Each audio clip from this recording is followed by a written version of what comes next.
우리 하나님의 말씀 같이 찾아보도록 하겠습니다. 사도행전 28장 30절, 31절 말씀입니다. 은혜 받으실 하나님의 말씀 사도행전 28장 30절, 31절 말씀 같이 한번 읽겠습니다. 바울이 온 이태를 자기 셋집에 머물면서 자기에게 오는 사람을 다 영접하고 하나님의 나라를 전파하며 주 예수 그리스도에 관한 모든 것을 담대하게 거침없이 가르치더라. 아멘. 네, 우리 옆에 분들 보시고 한번 인사 나누실까요? 같이 한번 인사 나누겠습니다. 잘 오셨습니다. 네, 많이 받으세요. 네.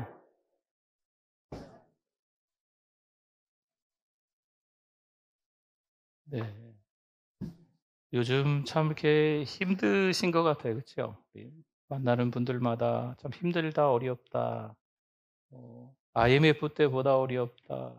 세월의 때도 힘들었는데 요즘도 너무 어렵다. 이런저런 얘기를 좀 많이 하시는 것 같습니다. 힘든 시간들인데 오늘 예배를 통해서 네, 하나님께도 영광 돌리고 또 우리도 하나님의 말씀을 통해서 또 은혜 받고 위로받는 시간들이 되실 수 있기를 바랍니다. 한 유명한 작가가 소설을 집필하다가 마지막 장을 마무리하지 못하고 세상을 떠났습니다. 이에 독자들이 그 마지막 장이 어떻게 마무리가 될지 너무 궁금한 거죠. 이 마지막 장이 마무리가 되지 못했는데 세월이 조금 흐르면서 독자들이 깨닫게 됩니다. 이 책의 마지막 장은 우리가 우리의 삶을 통해서 써내려 가라고 독자를 위해서 그렇게 작가가 남겨놓은 것이구나라는 것을 알게 되었답니다. 그렇죠. 우리는 어떤 이야기가 끝난 것처럼 보이지만 실제로는 계속되고 있는 상황을 경험할 때가 많습니다. 책을 읽다가 마지막 장을 펼치면 마무리가 좀 돼야 되지 않겠습니까? 갈등이 있다가 좀 해결이 되면서 이 책이 이제 끝나는구나. 목사이기 때문이기도 하지만 어쨌든 책을 좀 많이 보는 편인데 어느 정도 가다 보면 이 책이 끝나는구나라는 느낌이 좀 있거든요. 그러나 어떤 책은 열린 결말로 끝나면서 독자들에게 계속 생각할 여지를 남기기도 합니다.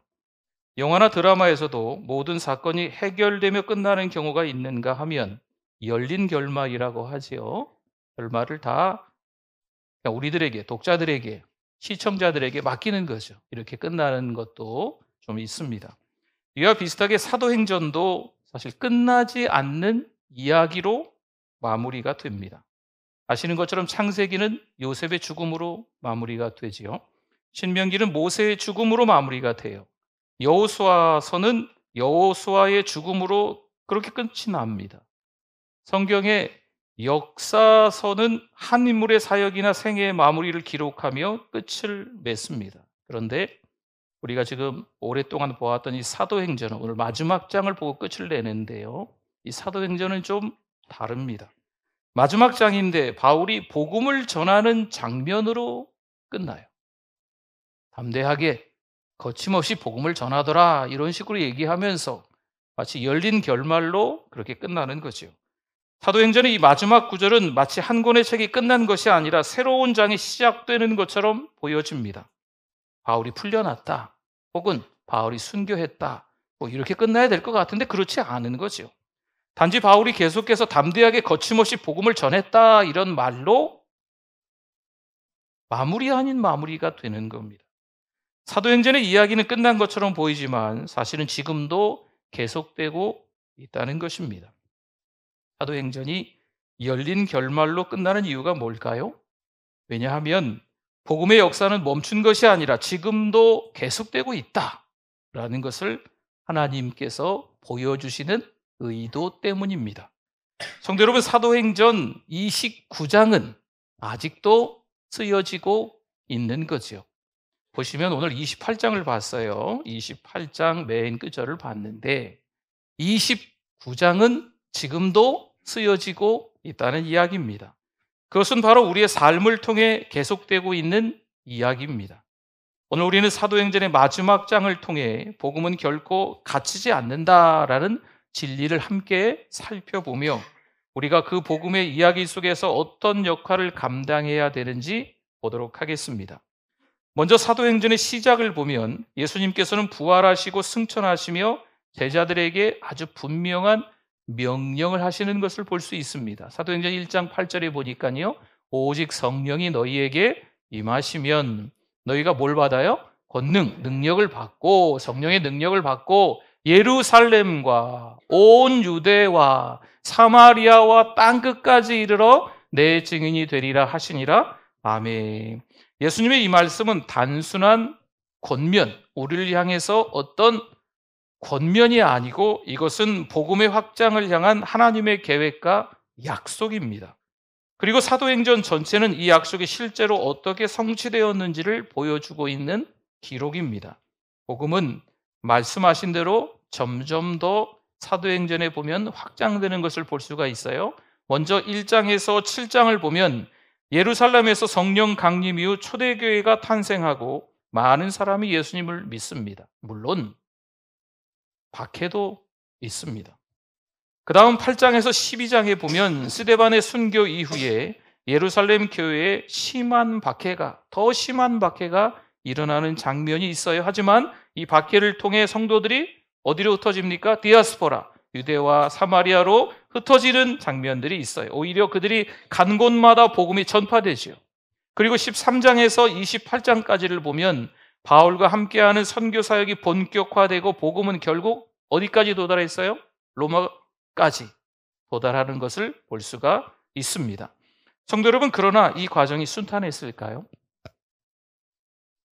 그렇지 않다는 거죠. 복음이 확장될 때마다 수많은 박해와 장애물이 있습니다. 스데반이 순교하며 박해가 더 심각해졌고요. 바울이 복음을 전하다가 여러 차례 감옥에 갇히며 베드로는 이방인들에게 복음을 전했다는 이유로 같은 유대인 신자들로부터 심하게 비난을 받는 장면들이 나옵니다. 마태복음 10장 22절 말씀에 보니까 또 너희가 내 이름으로 말미암아 모든 사람에게 뭘 받아요? 미움을 받을 것이나 끝까지 견디는 자는 구원을 얻으리라. 아멘. 여러분, 복음을 전할 때 환영하는 사람들이 있을까요? 물론 아주 극히 드물게 있기도 합니다. 그러나 대부분 환영하지 않습니다. 미워합니다. 대부분 비방합니다. 욕합니다. 지금 나라가 이 지경인데 뭘 하는 거냐고. 먹고 살기도 힘든데 지금 뭐 하는 거냐고. 오히려 더 핍박과 박해가 있기도 합니다. 복음은요, 언제나 환영받는 것이 아니에요. 때로는 강한 반대와 핍박이 있다는 거지요. 그러나 중요한 게 있습니다. 이 모든 상황 속에서도 복음은 멈춘다? 멈추지 않는다는 아주 중요한 사실입니다. 그렇습니다. 복음의 역사는요, 강을 가르는 배와 같습니다. 거센 물살이 흐르고 장애물이 많지만 결국 배는 그것을 뚫고 전진합니다. 왜냐하면 그 배를 움직이시는 분이 있어요. 누구실까요? 하나님이신 줄 믿습니다. 오늘날 우리도 마찬가지입니다. 지난주부터 우리 투게더가 시작되고 오후 예배 때 발대식을 했습니다. 좀 적잖아, 좀 불편하지만 깃발도 흔들고 막 그렇게 좀 했습니다. 그리고 지금은 기도주간이에요. 기도주간이 지나면 내일부터 23일 주일까지는 우리가 VIP를 사랑방별로 작정하게 될 것입니다.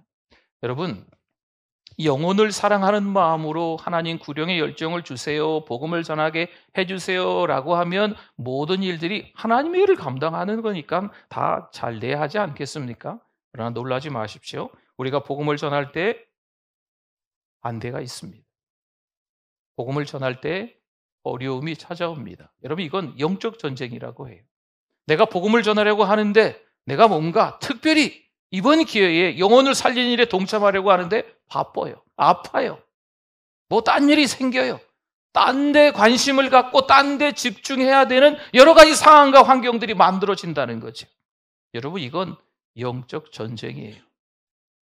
사단 마귀가 우리에게 전도를 하지 못하게끔 만드는 전략인 겁니다. 여러분, 넘어가시면 안 돼요. 여러분, 교회라는 공동체가 있어요. 근데 교회가 전도하지 않으면 어떻게 될까요? 글쎄, 교회일까요? 그 공동체가 교회 맞을까요? 여러분, 예수 믿는 사람들이 많이 모여 있습니다. 전도하지 않아요? 그러면 진짜 신자가 맞을까요? 한번 생각해 보셔야 됩니다. 많이 힘들고 어려운 일상을 요즘 보내고 있습니다. 정말 그렇습니다. 만나는 사람들마다 다 힘들다고 어렵다고 죽을 것 같다고 이야기하시는 분들이 대다수예요. 그럼에도 불구하고 우리가 놓쳐서는 안 될 게 있어요. 교회라면, 아니 신자라면 복음을 전해야 될 줄 믿습니다. 하나님의 복음은 결코 멈춘다? 아니에요. 멈추지 않습니다. 누군가는 사용하시거든요. 하나님이 누군가는 사용하세요. 오늘 이 시간에 계신 여러분들이 하나님의 도구로 쓰임 받기를 바랍니다. 지금 어떤 환경 속에서 신앙을 지키고 있습니까? 만만치 않은 상황과 환경 맞습니다. 그래도 우리는 사도들처럼 복음을 전하는 일에 담대함을 가지고 나아가야 되지 않겠습니까? 하나님께서 역사하시면 아무리 박해가 심해져도 복음은 반드시 전파됩니다. 맞습니다. 오늘도 우리는 복음의 확장에 참여하는 사도행전 29장을 써내려 가야 되는 거죠. 하나님께서 우리를 하나님의 도구로 삼아주셔서 우리의 삶 가운데 복음을 전하면서 거침없이 담대하게 복음을 전하면서 29장을 써내려가야 될 줄 믿습니다. 그럼 바울이 로마로 가는 길이 어땠을까요? 우리 지난주와 지지난주 말씀을 좀 떠올려 보시면 참 순탄치 않았다라는 것을 아실 겁니다. 제수의 입장으로 배를 탔지요. 근데 그 배가 순항했습니까? 그렇지 않잖아요. 태풍, 허리케인, 이 맞먹는 광풍, 유라굴로라는 광풍이 분 거지요. 배가 뒤집힐 위기에 처해 있었습니다. 그래서 배에 있는 짐들, 화물들 다 버리고 배의 기구들조차도 다 버리는 거예요. 배를 좀 가볍게 하기 위해서 표류하는 거죠. 나중에 어떻게 됩니까? 산산조각이 나요. 그러나 하나님의 은혜로 바울과 승객들은 멜리데 섬에 도착을 합니다. 그 다음 그곳에서도 바울은 또 다른 어려움을 겪습니다. 바닷가에서 불을 피우던 중 독사가 튀어나와서 바울의 손을 물어요. 주변에 섬 사람들이 깜짝 놀라면서 하는 말이 있어요. 이 사람은 틀림없이 죄인이어서 신이 그를 벌하시는가 보다. 독사에 물렸으니까 이제 죽는 건 시간 문제 아니겠습니까? 하지만 바울은 아무런 해도 입지 않았고 오히려 섬 지도자인 보블리오의 아버지를 고치는 기적을 행합니다. 오히려 이를 계기로 바울은 섬 사람들에게 복음을 전할 수 있었고 많은 이들이 하나님을 믿게 됩니다.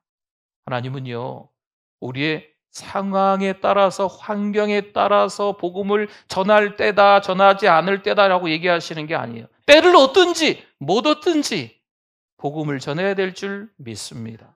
바울은 기대했던 길이 아니라 험난한 길을 걸었지만 하나님은 그 고난을 통해서 복음이 새로운 지역으로 점점 퍼져나가는 거죠. 디모데후서 2장 9절 말씀, 복음으로 말미암아 내가 죄인과 같이 매이는 데까지 고난을 받았으나 하나님의 말씀은 매였다? 매이지 아니하니라. 아멘. 결국 바울은 로마에 도착합니다. 로마에 도착하면 하나님의 섭리가 있어서 로마에 도착했으니 모든 길들이 다 순탄해야 되지 않겠습니까? 하지만 그렇지 않았어요. 자유롭게 복음을 전할 수 있는 상황이 아닌 거지요. 감옥 대신에 가택연금, 그 집에서 갇히는 걸 가택연금이라고 하는 겁니다. 갇혀 있고 누군가 지키고 있는 거죠. 가택연금을 당합니다. 사람들은 이제 바울의 사역이 끝났다 생각할지도 모르겠죠. 그러나 바울은 오히려 더 열심히 복음을 전합니다. 그는 방문하는 사람들에게 하나님의 나라를 가르치고 우리가 알고 있는 것처럼 에베소서, 빌립보서, 골로새서, 빌레몬서를 기록합니다. 교회들에게 위로하고 격려하는 편지를 보내는 거죠. 성도 여러분, 감옥이라는 환경이 복음을 막을 수 있었습니까? 아닙니다. 갇혀 있었어도 하나님의 말씀은 결코 갇히지 않습니다. 요즘 어떤 일에 그렇게 관심이 많으십니까? 어떤 거에 우리의 온 신경이 다 곤두서서 335 모여서 그런 이야기를 하십니까? 교회 안에서도요, 같이 전도합시다 라고 하면 전도 안 하겠다고, 특별한 은사를 갖고 있는 분만 전도하라고 이야기하는 경우들이 많이 있어요. 때로는 복음을 위해서 우리가 열정을 가져야 된다 기도하는데 교회의 어떤 리더들이 함께 딴 이야기하는 경우들도 있어요. 여러분, 이게 참 안타까운 일이죠. 여러분, 신앙으로 살아가는 게 만만치 않은 세상에 살고 있는 건 틀림없이 맞습니다만, 그럼에도 불구하고 하나님의 말씀을 막을 수 있다? 막을 수 없어요. 저와 여러분은 아무리 바빠도, 건강이 여의치 않아도 복음을 위해서 기도하고 복음을 전해야 될 줄 믿습니다. 어디에 있든 어떤 상황에 처하든 하나님은 우리를 통해서 여전히 일하고 계시는 줄 믿습니다. 너무 힘든 일이 있으면 불안하고 초조하죠. 발을 동동 구르면서 어찌할까 합니다. 이것도 해야 되고 저것도 해야 되고 너무 많은 일들이 있어요. 근데 잘 분별하셔야 돼요. 하나님께 집중할 수 있는 일을 먼저 하실 수 있는 저와 여러분이 되실 수 있기를 바랍니다. 세상 만사 모든 게 돌아가는 일들이 다 우리 뜻대로 되던가요? 여러분 인생을 오래오래 사신 분들이 더 잘 아실 거예요. 내 뜻대로 되는 게 한 가지도 없다. 누가 하시는 거예요? 하나님께서 이끌어 주셔야 가는 거거든요. 복잡한 많은 것들 때문에 잠이 안 와요. 잠이 막 신경 쓰여요. 누가 무슨 말 하면 마음에 막 남기도 하고 막 이런 일들이, 목사인 저도 아마 여러분들도 막 정신없는 세상 속에서 살아가고 있는 거 그럴 거예요. 그런데 우리가 잘 정리하셔야 돼요. 너무 정신없이 세상과 보조를 맞추며 살아가실 필요 없습니다. 우리는 저 하늘에 시민권이 있는 줄 믿습니다. 하나님 나라 백성으로 진짜 집중해야 될 것에 집중해야만 합니다.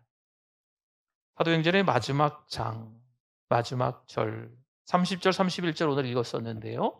바울이 온 이태를 자기 셋집에 머물면서, 갇혔다는 얘기입니다. 자기에게 오는 사람을 다 영접하고 하나님의 나라를 전파하며 주 예수 그리스도에 관한 모든 것을 담대하게 거침없이 가르치더라. 아멘. 놀라운 사실이죠. 바울이 로마에서 가택연금 상태로 갇혀 있지만 그곳에서 많은 사람들이 복음을 듣게 되었다라는 말씀입니다. 보통 감옥에 갇히면 모든 활동이 중단되었다고 생각하기 쉽습니다. 그러나 하나님은 바울의 연금된 상황조차도 복음을 전하는 기회로 바꾸시는 것이죠. 바울이 로마에 도착했어요. 그때 어떻습니까? 자유롭게 다닐 수가 없었습니다.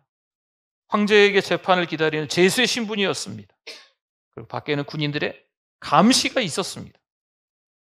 지금 연금 생활을 하니까 상황이 그런 거예요. 그러나 놀랍게도 바울은 이곳에서 주어진 환경을 탓하지 않고 복음을 전하는데 집중합니다.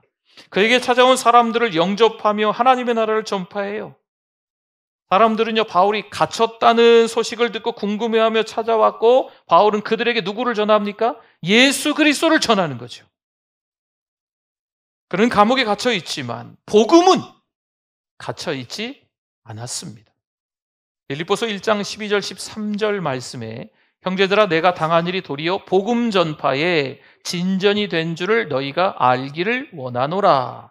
이러므로 나의 매임이, 갇혀 있잖아요 지금, 그리스도 안에서 모든 시위대 안과 그 밖의 모든 사람에게 나타났으니 아멘. 바울이 로마에서 연금된 것은요, 오히려 황제의 친위대에게 복음이 전파되는 계기가 됩니다. 사람들은 바울이 갇혔다고 생각하지만 하나님은 그 갇힘을 통해서 복음이 황제의 궁정까지 퍼져나가게끔 만드십니다. 우리는 종종 환경에 우리의 신앙을 가로막는다고 생각합니다. 생각해 보세요, 목사님. 제가 지금 이 지경에 복음 전하겠습니까? 먹고 살기도 힘든데, 건강도 여의치 않은데, 자식들도 이렇게 속썩이는데 언제 복음을 제가 전합니까? 이런 상황에서 신앙생활이 참 어렵다. 내가 처한 현실이 너무 힘들어서 복음을 전할 수 없을 것 같다. 여러분, 이건 낙심이죠.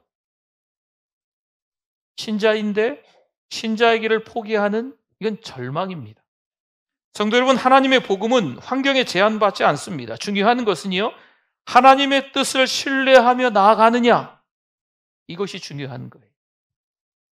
물론 복잡하게 여러 가지 일들이 있습니다. 네. 한두 가지 일 때문에 속상하시겠어요? 한꺼번에 막 여러 가지 일들이 있으니까 힘드시겠죠. 네. 그런 일들이 있지만 그때에도 하나님이 인도하심, 하나님의 인도하심, 하나님의 신실하심을 믿어야 될 줄 믿습니다. 하나님이 해결하심을 믿는 거, 이게 중요한 거예요. 우리는 어디서든지 복음을 전할 수 있습니다. 우리가 복음을 전하는 곳이 반드시 교회이고 선교지일 필요는 없어요. 교회에서 함께 모여서 으쌰으쌰 구호 외치고 나가서 전도합니다. 때로는 단기 선교로, 때로는 선교사로 선교지 가서 복음을 전합니다. 물론 이것도 꼭 필요하고 당연히 해야 될 일이지만 여러분 직장에 가서 전혀 안 믿는 사람밖에 없는 것 같아요. 근데 거기서도 복음을 전하는 거죠. 가정에서도 나만 예수 믿어도 나머지 가족들에게 복음을 전하는 거예요. 어떤 명절이나 또 뭐 친척들 만나는 그 시간대가 있으면 당연히 전하는 거죠. 아유, 잘한다 할까요? 안 해요. 환영받지 못합니다. 미움살 수 있어요. 그럼에도 불구하고 복음을 전하는 거예요. 상황과 환경이 여의치 않아도 그 자리에서 예수님 전하는 거죠. 우리 자녀들이 벌써 40이 넘고 50이 넘고 저보다 형님 누님도 있더라고요. 여러분 자녀들이. 네. 근데 그 자녀들이 어릴 때 교회를 잘 다녔는데 지금은 잘 못 다니는 거죠. 애들이 다 커서 교회 나가자고 예수 믿으라고 말도 못해요. 왜 말 못해요? 말씀하세요. 아유, 어떻게 매번 똑같은 말을 또 해요? 하세요. 괜찮습니다. 지겹다고 하도 하십시오. 네. 우리에게 그게 능력이에요. 예수님 만나니까 너무 좋잖아요. 예수님이 좋은 걸 어떻게 해요? 그러면 그 예수님을 전하는 게 당연한 거예요. 내가 만나보니까 예수님이 최고더라. 그걸 나의 사랑하는 자녀들에게, 나의 가족들에게, 내 지인들에게, 내 가까운 직장 동료들에게 전할 수밖에 없는 줄 믿습니다. 여러분, 이게 은혜 받은 신자의 모습이죠. 너무 매너를 지켜가면서 너무 양해해가면서 오늘은 분위기 봐서 이야기하지 말아야지 그러실 필요 없어요. 그냥 다짜고짜 전하십시오. 그게 더 잘하시는 거예요. 우리가 어디에 있든 하나님은 우리를 통해 복음을 전파하십니다. 하나님께서는요, 우리가 어디에 있든 어느 환경에 있든 그곳에서 빛과 소금의 역할을 감당하기를 원하시는 줄 믿습니다. 말씀을 마무리하려고 합니다. 사도행전은 마치 열린 결말처럼 끝이 납니다. 성경을 보면 많은 대단한 인물들의 이야기가 나옵니다. 그런데 하나님이 그 사람을 아주 특별히 사용하셨는데 갑자기 그 사람이 죽었어요. 어떻게 됩니까? 하나님이 특별히 그 사람을 하나님의 도구로 삼아 주셨는데 갑자기 그 사람이 떠나는 거죠. 그럼 하나님의 일이 끝날까요? 복음이 갇힐까요? 그렇지 않죠. 모세가 죽었어요. 여러분, 모세는요, 이스라엘 민족의 대지도자입니다. 이스라엘 백성들을 이끌고 애굽을 나왔어요. 이집트를 나왔어요. 홍해를 건너고 그 광야를 지나는 거죠. 이제 40여 년의 세월이 지나면서 적과 꾸리는 가나안 땅에 도착하기 바로 직전인 겁니다. 근데 하나님은 모세를 데리고 가셨어요. 그럼 끝입니까? 아니잖아요. 그 가나안 땅을 정복하는 건 누구에게 맡겼을까요? 여호수아에게 맡겨서 하나님이 일하십니다. 선지자 가운데 엘리야 선지자가 있어요. 선지자 하면 엘리야죠. 근데 엘리야가 하나님께 갔어요. 그러면 더 이상 선지자는 없습니까? 아니잖아요. 선지자의 계보를 제자인 엘리사가 이어받아서 하나님의 일을 감당합니다. 바울의 사역이 끝난 것처럼 보이지만 그가 심은 복음의 씨앗은 지금도 우리를 통해서 열매를 맺게 될 줄 믿습니다. 사도행전 28장으로 끝나는 것처럼 보이지만 열린 결말로 끝나면서 29장은 누가 적어야 된다고요? 우리가 적어야 된다는 거죠.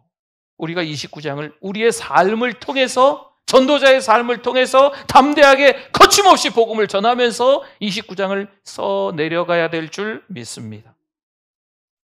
바울이 감옥에 갇혔어요. 우리는 감옥에 갇혀 있지는 않지요. 여러 가지 환경 속에서 복음을 전하기 어려운 상황, 마치 감옥처럼 느껴질 때가 사실 왜 없겠습니까? 절망하고 포기하고 싶은 마음이 너도 나도 할 것 없이 요즘 있을 때입니다. 그래도 믿음으로 서시기를 바랍니다.